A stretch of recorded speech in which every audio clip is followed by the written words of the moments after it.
I just watched a video by FinnishNationalist called About Voting. I was impressed, I was inspired, and I wish that I was lucky enough to have a candidate running in one of my elections like the one that she described. Most of the people that I get are either entirely unqualified for the offices that they're running for, or they are so moderately conservative or moderately liberal that there's not even a point. The main reason that they run for office is to try to get some influence or get a small paycheck or just to salve their own ego.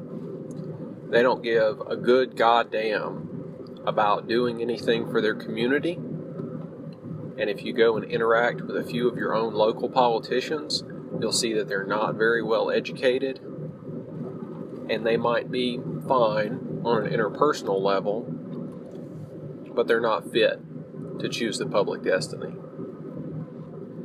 So how do we deal with that kind of trouble? Do what FinnishNationalist said. Go vote. I agree with everything that she said. I would, however, recommend that you take it one step further. Don't just vote. Run for office yourself. If you go meet some local politicians, some people who are representing you at the city level or the county level,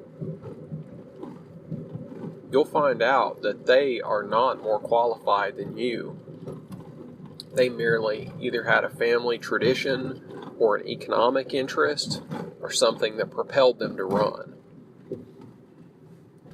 So for you to take advantage of your rights, I would say run for office at the local level. You'll get good life experience if you do it. You'll learn more about the political process. You'll learn some of the people who are working in that area already. You'll become a better citizen, basically, if you try to run for public office. I did it. I didn't win, but I'm proud that I did it, and I learned a lot. It was good for me, and it was good for the people that I interacted with. When I ran for office, I went door to door and probably met 1,000 people. The only way that we're going to affect good change in the world and try to steer things towards the ideas that I have and that you probably have if you're listening to this is if we get some of these awful people out and get more people like ourselves in. But it requires personal sacrifice, not necessarily your money, but something even more valuable than your money, your time, your mental energy. Money's renewable, but those two things aren't.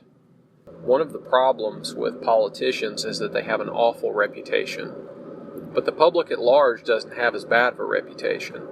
So if the mean for politicians is lower, it means that the people who are being selected into the group of politicians are scumbags.